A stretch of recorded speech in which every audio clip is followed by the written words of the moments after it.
Hello friends, welcome to online study series. Friends, आज के इस वीडियो के माध्यम से हम सब स्टडी करेंगे मैकेनिक्स के टॉप 20 MCQ क्वेश्चंस के बारे में।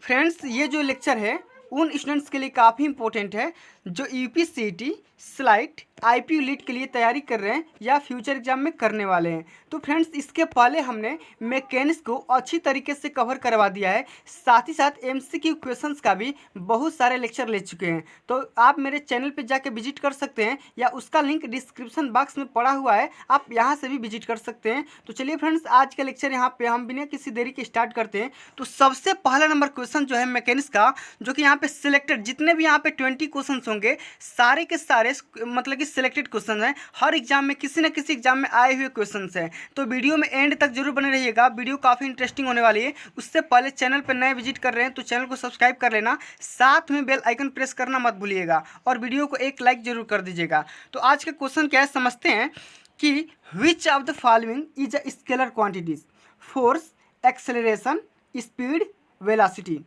तो क्या बोल रहे हैं क्वेश्चंस कि निम्नलिखित में से कौन अदिश राशि है। देख सकते हैं यहाँ पे डीएमआरसी यहाँ पे पेपर में आया हुआ है, ठीक है।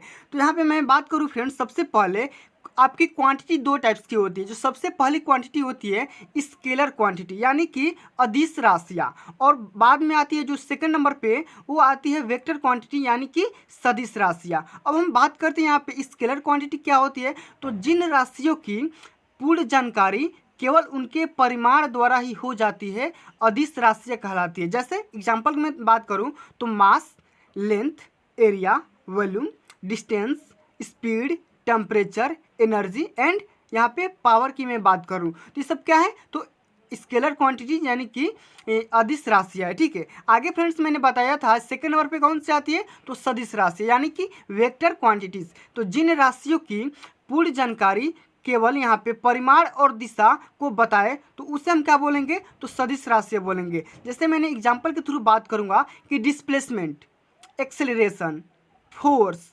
वेट, सरफेस टेंशन, ठीक है, मोमेंटम, ये सब क्या है, तो आपके यहाँ पे वेक्टर क्वांटिटी है, ठीक है। अब समझ में आ गया होगा डेफिनेशन से कि स्केलर क्वांटिटी इसमें से कौन सी है। स्केलर का मैंने बात किया तो यानी कि अदिश राशियाँ, केवल यहाँ पे बात करूँ तो केवल परिमाण की आवश्यकता पड़ेगी। तो मैंने बताया था परिमाण के यहाँ पे जैसे स्पीड, तो स्पीड का एग्जाम्पल मैंने दिया था किसमें, तो अदिश राशियाँ में। तो इस क्वेश्चन का राइट ऑप्शन क्या हो जाएगा, तो ऑप्शन नंबर सी। तो आशा करता हूँ इस क्वेश्चन का डिटेल्स आपको मिल गया होगा। आगे हम बढ़ते हैं नेक्स्ट क्वेश्चन के बारे में। तो अगला क्वेश्चन क्या है समझते हैं कि 1 kilowatt hours energy is equal to 1 kilo joule, 100 kilo joule, 600 kilo joule, 3600 kilo joule. तो यहाँ पे बात करूँ, यहाँ पे 1 किलोवाट घंटा में कितना ऊर्जा होता है, तो मैं बात करूँ यहाँ पे 3600 किलो जूल होता है। कितना होता है, तो 1 किलोवाट घंटा में 3600 किलो जूल होता है, ठीक है यहाँ पे, ठीक है। आगे चलिए बात करते हैं नेक्स्ट क्वेश्चन के बारे में, जो काफ़ी इंपॉर्टेंट क्वेश्चन है। यहाँ पे उसी टाइप का क्वेश्चन है कि 1 kg force is equal to 1.02 newton, 8.9 newton, 9.8 newton, 12 Newton.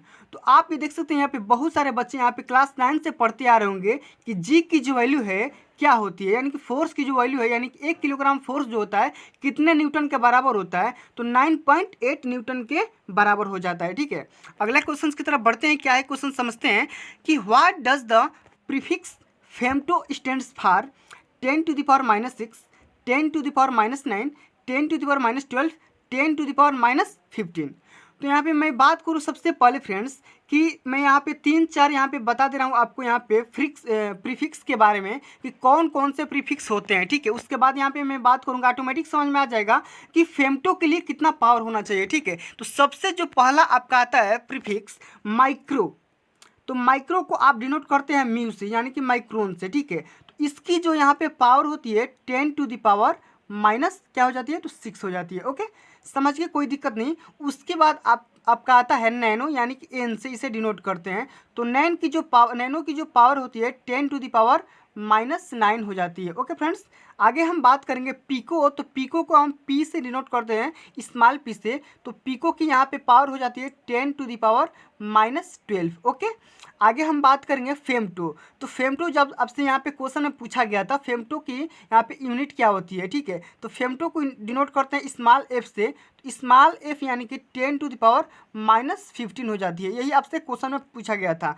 आगे एक और यहाँ पे प्रीफिक्स आता है जिसको आप एटो बोलते हैं। एटो को स्मॉल ए से डिनोट करते हैं, जिससे आप 10⁻⁻18 के पावर यहाँ पे ऐसे डिनोट करते हैं, ठीक है। तो आपसे क्वेश्चन में बस इतना पूछा गया था कि एक फेमटो में कितना पावर होता है, ठीक है। तो यहाँ पे 10⁻⁻ यहाँ पे 15 वाला ऑप्शन क्या हो जाएगा, तो करेक्ट हो जाएगा, ठीक है। चलिए आगे हम बढ़ेंगे क्वेश्चन नंबर 5 के बारे में। तो क्वेश्चन नंबर 5 क्या बोल रहे हैं समझते हैं। बहुत ही काफ़ी इंटरेस्टिंग यहाँ पे क्वेश्चन होने वाला है, ठीक है। तो वीडियो पे एक लाइक जरूर कर दीजिएगा और अपने फ्रेंड्स में भी शेयर कर सकते हैं। क्या बोल रहे हैं क्वेश्चन कि Tesla is the SI unit of magnetic flux density, magnetic flux, luminous flux, E luminous flux, ठीक है। तो देखिए टेस्ला की किसकी यूनिट है। तो मैं बात करूँ यहाँ पे मैग्नेटिक फ्लक्स डेंसिटी की। तो मैग्नेटिक फ्लक्स डेंसिटी यानी कि चुंबकीय अभिवाह घनत्व जो होता है उसकी यूनिट होती है टेस्ला, ठीक है। तो ऑप्शन नंबर ए इसका करेक्ट आंसर हो जाएगा। ओके फ्रेंड्स, और यहाँ पे एक और चीज़ मैं बात कर लूँ थोड़ा सा इसके बारे में, थोड़ी सी जानकारी आपको दे दूँ कि टेस्ला को यहाँ पे इससे हम बी से डिनोट करते हैं, ठीक है। तो B is equal to φ/a होता है, ठीक है। और फाई क्या है और ए क्या है, तो फाई को बोलेंगे क्या, तो चुंबकीय फ्लक्स, मैग्नेटिक फ्लक्स इसे बोलेंगे, ठीक है, मैग्नेटिक फ्लक्स। और ए आपका क्या आ जाता है, तो एरिया यानी कि क्षेत्रफल आ जाता है, ठीक है। तो आशा करता हूँ ये भी क्वेश्चन आपको समझ में आ गया होगा। नेक्स्ट क्वेश्चन की तरफ बढ़ते हैं। अगले नंबर क्वेश्चन क्या है समझते हैं कि the metric system was organized in Italy, China, Japan, France. यानी कि मीटरी पद्धति किस देश में आयोजित की गई थी। तो मीटरी पद्धति जो आपके यहाँ पे आयोजित की गई थी वो आपका देश था फ्रांस। तो फ्रांस में मीट्रिक सिस्टम को यहाँ पे ऑर्गेनाइज्ड किया गया था, ठीक है। चलिए अगला क्वेश्चन क्या है समझते हैं। यहाँ पे बहुत सारे यहाँ पे इंपॉर्टेंट क्वेश्चन यहाँ पे मैं लेके आ चुका हूँ। क्या बोल रहे हैं क्वेश्चन कि what is the SI unit magnetic flux. तो मैग्नेटिक फ्लक्स की यूनिट क्या होती है, एसआई यूनिट क्या होती है, ये आपको बताना है, ठीक है। तो यहाँ पे मैं बात करूँ मैग्नेटिक फ्लक्स की यूनिट के बारे में, तो इसका ऑप्शन यहाँ पे हो जाएगा कौन सा, तो वेबर। तो वेबर जो होती है ये चुंबकीय फ्लक्स की यूनिट होती है, ठीक है। चलिए अगला नंबर क्वेश्चन क्या बोल रहा है समझते हैं। यहाँ पे क्वेश्चन आपसे ये बोल रहा है कि international system of units was stabilized in the year 1978, 1980, 1975, 1983। तो इकाइयों की अंतर्राष्ट्रीय प्रणाली किस वर्ष में स्थापित की गई थी। तो इकाइयों की जो अंतर्राष्ट्रीय प्रणाली थी वो यहाँ पे मैं बात करूँ यहाँ पे 1980 में यानी कि 1980 में स्थापित की गई थी, ठीक है। जिसमें यहाँ पे आपको 7 राशियों के बारे में, 7 यहाँ पे मूल फंडामेंटल क्वांटिटीज़ के बारे में बताया गया था, ठीक है। कौन कौन सा, तो सबसे पहले आता है आपका लेंथ, फिर मास, फिर टाइम, फिर यहाँ पे आता है आपका टेम्परेचर, ठीक है, टेम्परेचर। फिर आपका आता है इलेक्ट्रिक करंट यानी कि विद्युत धारा, ठीक है। फिर आपका आ जाता है ज्योति तीव्रता, यानी कि ज्योति तीव्रता को आप यहाँ पे जो जेड से किसी से भी डिनोट कर सकते हैं। और यहाँ पे लास्ट में जो आता है आपका पदार्थ की मात्रा, ठीक है, तो यानी कि जो मोल होता है, ठीक है। और इसकी जो यूनिट होती है क्या होती है, तो कैंडिला होती है, ठीक है। इसकी जो यूनिट होती है कैंडिला। और एम्पियर जो यहाँ पे विद्युत धारा की जो यूनिट होती है एम्पियर होती है। और यहाँ पे टेम्परेचर की यूनिट क्या होती है, तो केल्विन, ठीक है। और यहाँ पे टाइम की यूनिट यहाँ पे सेकेंड, ठीक है। और यहाँ पे मैं बात करूँ कि मास की यूनिट क्या होती है, तो किलोग्राम। और यहाँ पे लेंथ की यूनिट क्या होती है, तो मीटर, ठीक है। तो 7 यहाँ पे फंडामेंटल राशियों के बारे में यहाँ पे जानकारी दी गई थी। तो इसी प्रणाली की खोज कब की गई थी, तो 1980 ईस्वी में की गई थी, ठीक है। चलिए आगे हम बात करेंगे नेक्स्ट क्वेश्चन के बारे में। क्या बोल रहे हैं क्वेश्चन कि the unit of power in SI unit is. तो देखिए आज का जो मेरा एमसीक्यू लाने का मतलब ये था कि जितने भी यहाँ पे लीट एग्जाम में क्वेश्चन आए एमसीक्यू से यहाँ पे यूनिट्स के बारे में, तो एक भी क्वेश्चन आपसे मिस ना हो पाए, ठीक है। तो इसलिए मैं थोड़ा सा यूनिट के बारे में थोड़ा सा ज़्यादा फोकस दिया हूँ। तो एसआई यूनिट ऑफ पावर की बोल रहा है, ठीक है, कि पावर की एसआई यूनिट क्या होती है, तो न्यूटन मीटर, वाट, किलोग्राम मीटर या पास्कल बाई सेकेंड, ठीक है। तो मैं बात करूँ जो यहाँ पे आता है आपका पावर, तो आप समझते हैं यहाँ पे पावर का यूनिट जो होता है आपका वाट होता है। तो P इज इक्वल टू क्या होता है, तो W/T होता है, ठीक है। तो इसी से यहाँ पे आपके यहाँ पे पावर की यूनिट निकल के आ जाती है। अगले नंबर क्वेश्चन के बारे में क्या है, क्वेश्चन समझते हैं कि the unit of work is kilowatt, kilowatt hour, kilowatt per hour, kilo joule पर सेकेंड। तो देखिए जो कार्य की यूनिट होती है वो क्या होती है, तो किलोवाट आवर होती है। कहाँ से निकल के आती है, तो यहाँ पे अभी मैंने बताया था जो P इजकल टू यहाँ पे W/T होती है, यानी कि P यहाँ पे पावर है, W यहाँ पे वर्क है, T टाइम है, ठीक है। तो यहाँ से W is equal to P into T आ जाएगा। तो P की यूनिट क्या होती है, तो किलोवाट, और टाइम की यूनिट यहाँ पे घंटा निकल के आ जाएगी। तो किलोवाट या आवर यहाँ पे वर्क की यूनिट निकल के आ जाएगी, ठीक है। आशा करता हूँ समझ गए होंगे। अगले नंबर क्वेश्चन की तरफ बढ़ते हैं। अगले नंबर क्वेश्चन क्या है समझते हैं यहाँ पे कि what is the effect of force applied on a rigid body, acceleration, retardation, changing direction of motion, all of the above. आपसे एक क्वेश्चन बोल रहा है कि एक कठोर वस्तु पर लगाए गए बल का क्या प्रभाव होता है, क्या इफेक्ट होता है। तो कोई भी यहाँ पे मैं बात करूँ, एक यहाँ पे माचिस का डिब्बा है या कोई भी आप इसे एक मतलब कि वस्तु मान सकते हैं, एक बॉडी मान सकते हैं, ठीक है। तो अगर आप इस बॉडी पे एक्सटर्नल फोर्स लगाएंगे, ठीक है, इफेक्ट देंगे, तो इस बॉडी में क्या क्या चेंजेस आएंगे। तो सबसे पहले जो आपका आता है बॉडी एक्सेलरेट हो जाएगी, तो बॉडी यानी कि एक्सेलरेशन में आ जाएगी, यानी ठीक है, यानी कि बॉडी टेंस टू मूव हो जाएगी। और या तो आप अगर बॉडी एक्सेलरेशन में और इसके अपोजिट में क्या करेंगे, फोर्स लगाएंगे, तो क्या हो जाएगी, बॉडी में यहाँ पे रिटार्डेशन का फॉर्म आ जाएगा, यानी कि बॉडी में मंदन की गति डेवलप हो जाएगी, ठीक है। आगे बात करेंगे, अगर बॉडी अगर रेस्ट कंडीशन में होगी तो डायनेमिक कंडीशन में हो जाएगी, और डायनेमिक में होगी तो रेस्ट कंडीशन में हो जाएगी जब आप इस बॉडी पे एक्सटर्नल फोर्स अप्लाई करेंगे, ठीक है। तो यहाँ पे तीनों ऑप्शन यहाँ पे करेक्ट हो जाएंगे, ठीक है। तो इसका ऑप्शन जो बनेगा ऑल ऑफ द एबव वाला ऑप्शन करेक्ट हो जाएगा, ठीक है। चलिए अगला नंबर क्वेश्चन क्या है समझते हैं यहाँ पे कि the resultant of two forces P and Q acting at an angle theta is √P² plus Q² plus 2PQ sine theta. Second option है √P² plus Q² plus 2PQ cos theta. Third option है P² plus Q² minus 2PQ cos theta. Fourth option है √P² plus Q² minus 2PQ sine theta. तो सबसे जो important ये formula है अभी तक का मैकेनिक्स का, बहुत सारे बच्चे जानते होंगे, ऐसा कोई स्टूडेंट नहीं होगा जो इस फार्मूले के बारे में पता नहीं होगा उसको, कि अगर दो फोर्स किसी भी एंगल पे लग रहे होंगे तो उसका जो रिजल्टेंट निकल के आता है P अंडर में P² plus Q² plus 2PQ sine theta निकल के आता है, ठीक है। तो ये तो था आपका, यहाँ पे ऑप्शन नंबर करेक्ट हो जाएगा। लेकिन मैं बात करूँ इसके बारे में, इस क्वेश्चंस के बारे में थोड़ा सा अधिक जानकारी देना चाहूँ तो इसके दो कंडीशन होते हैं। कौन कौन सा कंडीशन होता है उसके बारे में थोड़ा सा चर्चा कर लेते हैं। जो पहला कंडीशन आता है थीटा के बारे में, तो थीटा अगर आपका 0 डिग्री होगा यानी कि मिनिमम होगा, तब कास थीटा की वैल्यू कितनी निकल के आती है, तो 1 निकल के आती है, ठीक है, यानी कि मैक्सिमम निकल के आती है। तो जो यहाँ पे cos theta was equal to 1 होगा, ठीक है। तो यहाँ पे अगर कास थीटा के बारे में मैं 1 करूँ तो ये फार्मूला बनेगा P² plus Q² plus 2PQ cos theta. तो इसके जगह पे 1 हो जाएगा, तो ये P प्लस Q यहाँ पे निकल के आ जाएगा, यानी कि जो रिजल्टेंट की वैल्यू होगी मैक्सिमम होगी। लेकिन वही मैं बात करूँ थीटा सेकेंड के बारे में, तो अगर आपका सेकेंड कंडीशन जो आती है थीटा इजकल टू 180 डिग्री कर देंगे, तो कास 180 डिग्री की जो वैल्यू आती है कितना निकल के आती है, तो आपका -1 निकल के आती है। तो अगर -1 निकल के आएगी तो आपका रिजल्टेंट भी चेंज हो जाएगा। तो आपका जो रिजल्टेंट होगा वो P माइनस Q यहाँ पे आता है। तो देखिए दो कंडीशन मैंने बताया था, R की वैल्यू 180 डिग्री पे मिनिमम होती है, और जो R की वैल्यू थीटा की जो डिग्री होती है 0 डिग्री पे मैक्सिमम निकल के आती है, ठीक है। तो आशा करता हूँ ये भी क्वेश्चन आपको समझ में आ गया होगा। अब हम बढ़ेंगे अगले नंबर क्वेश्चन के बारे में। क्या है क्वेश्चन समझते हैं। बहुत सारे इंपॉर्टेंट यहाँ में क्वेश्चन मैं लेके आ चुका हूँ, ठीक है। तो वीडियो को एक लाइक जरूर कर दीजिएगा। क्या बोल रहे हैं क्वेश्चन समझते हैं कि effect of a force on a body depend upon magnitude, direction, line of action, all of the above. तो देखिए एक पिंड पर कार्यरत बल का प्रभाव निम्नलिखित में से निर्भर करता है कि अगर कोई भी पिंड है, ठीक है, जैसे मान लीजिए कोई पिंड है, अगर इस पिंड पे कोई फोर्स यहाँ पे एक्ट कर रहा है, तो इस पिंड पे कौन कौन सी फोर्स की मतलब कि इफेक्ट होंगे डिपेंड करेगा। फोर्स किस किस चीज़ पे डिपेंड करेगा। तो सबसे पहले फोर्स जो डिपेंड करता है F इक्वल टू क्या होता है, तो M इंटू ए। तो एम क्या है, तो यानी कि मैग्नीट्यूड, यानी कि इसकी यहाँ पे कोई मात्रा होनी चाहिए, ठीक है, कि कितने केजी का फोर्स लग रहा है, ठीक है। तो ये तो क्या हो गया, आपका मैग्नीट्यूड हो गया।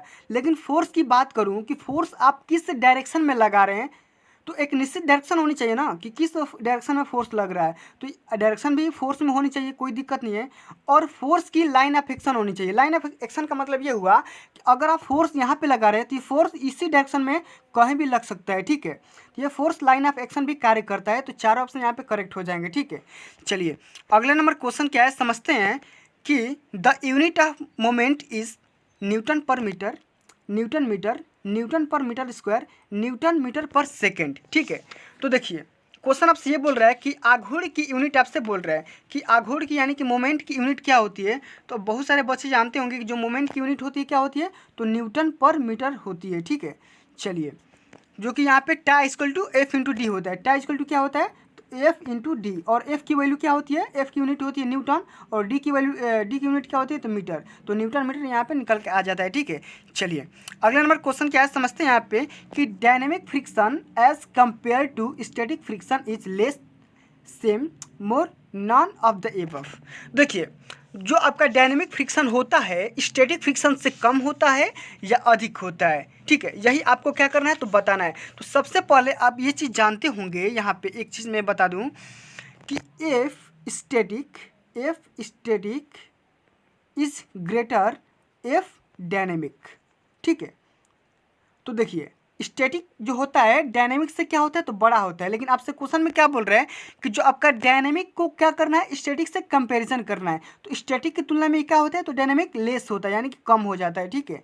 चलिए अगला नंबर ऑप्शन क्या है, समझते हैं यहाँ पे क्वेश्चन। बहुत सारे यहाँ पे इंपॉर्टेंट क्वेश्चन लेके आ चुका हूँ, तो वीडियो में एंड तक जरूर बने रहिएगा। और वीडियो पसंद आ रही होगी तो प्लीज़ वीडियो पे एक लाइक कर दीजिएगा, ठीक है। चलिए क्वेश्चन आपसे ये बोल रहा है कि the coefficient of friction depend on area of contact, shape of the surface, strength of surfaces, nature of surfaces, ठीक है। तो जो आपका घर्षण का गुणांक होता है किस चीज़ पे डिपेंड करता है, ठीक है, यही आपको बताना है। तो मैं बात करूँ घर्षण गुणांक जो आपका कोएफिशिएंट ऑफ फ्रिक्शन होता है नेचर ऑफ सरफेसेस पे काम करता है, यानी कि किस तरह का सरफेस है, चिकना है या रफ है, उसी चीज़ पे आपका कोएफिशिएंट ऑफ फ्रिक्शन काम करता है, ठीक है।